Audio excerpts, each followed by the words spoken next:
Gotta thank you, Dane, because I don't know how long ago it was now, but that Breakfast Club interview you had where you were kind of going at Envy a little bit of not going at him, but just asking the question, the whole boss rhetoric. And I'm at a job at that time. I got a 2-year-old son, and I like to believe at that time that I was a boss, that I was the boss of my child. And that kind of put me into a harsh kind of reality.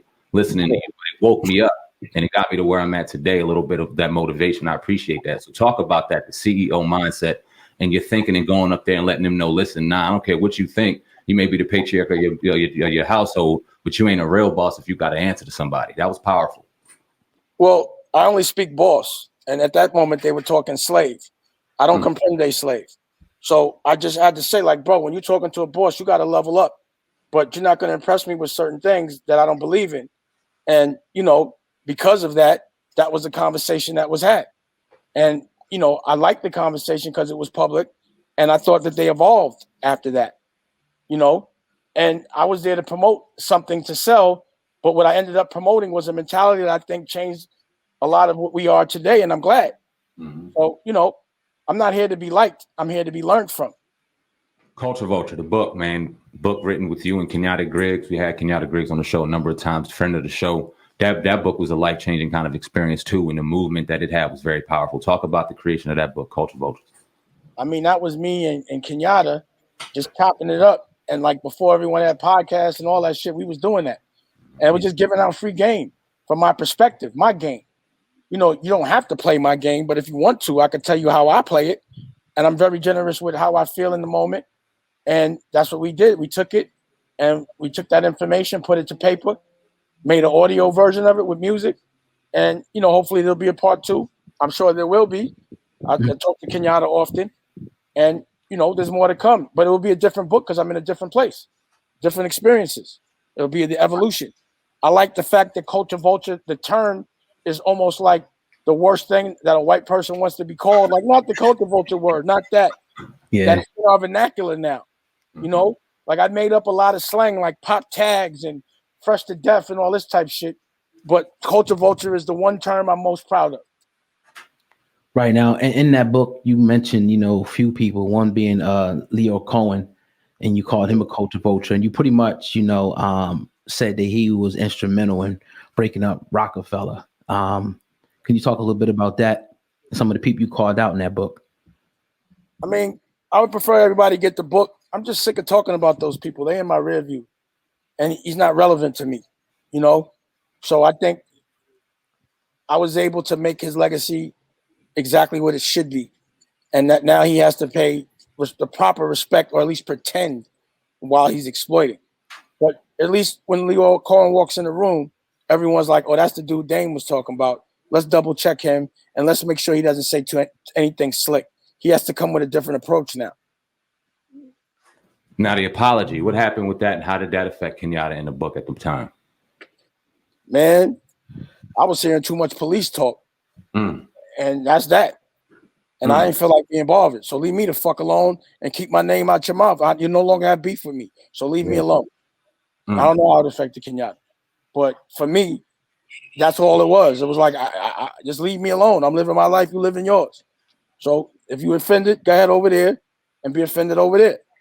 But it ain't no reason to talk about me. And, I don't want to be my name kicked around in certain circles for certain things. So that was that. That's how I was feeling in that moment. Gotcha. It wasn't saying I apologize for what I said. It was, if your feelings are hurt, I'm sorry. But I said what I said. But it's over. Leave it alone. You know what I'm saying? Like, y'all making it more of a beef than it is. It ain't. It's my opinion. It's not my lifestyle to be talking about niggas all day. You know what I'm saying? So like, if I'm bothered or if I'm fucked up or something and I need to make money off it, that's one thing. I'm not. My future looks too good to be talking about my past all the time. You know what I'm saying?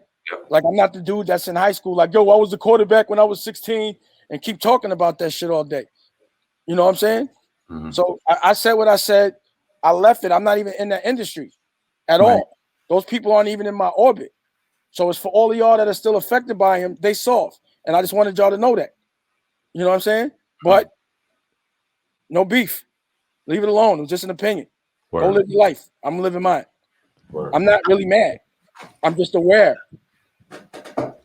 How do we, in your opinion, get rid of the culture vultures? Because we see that when people like you and other people call them out, you will have brothers and sisters that will still continue to feed the vulture, whether it be going to platform and different things like that.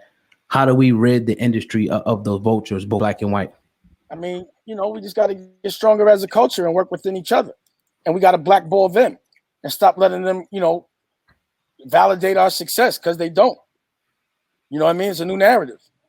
But there's always going to be soldiers. There's always going to be generals. There's going to be people that think they're free, but they're slaves. And there's going to be people that are free and know they're free and want everyone else to be free. But most slaves, they don't want to be free. They're scared. You know what I'm saying? Or slave mentality. So, breaking a slave mentality takes effort. You could be complacent with being miserable. You could be scared of being happy because you don't know what it is. I think people got to find a happy place. They have to understand what their dream is and what it means to live it, and then fight for that. And culture shouldn't get in the way of your happiness. You got to do what you want to do regardless, as long as you're doing it fair. What are your thoughts on the 360 deal? You broke that down a lot and talked about how that, pretty much, for lack of a better word, raping artists. Could you break that down in layman's terms? I wouldn't do it. I wouldn't give up my merch. I wouldn't give up my show. I wouldn't give up anything, because you don't have to. What can they do for you that you can't do for yourself in this moment? Yeah. So I just don't think it's necessary. I think because of the fact that when we did the Rockefeller deal, that Lyor couldn't get a piece of Rockware and he couldn't get a piece of any of the ancillary things. I mean, I used to literally laugh at him. I used to be like, yo, I'm using all your money, or not yours, the money from the venture to market every other thing I'm selling, and you can't get $1. And I used to laugh at him. So, he was like, that will never happen again. And they made the deal. But I warned everybody about it. Like, yo, don't sell your ass, because the ancillary things are where and people better really look at their digital. That's what you really got to look at. Don't give up your digital. Don't give up your YouTube, because that's what they be taking on the low. That's the new hustle. So don't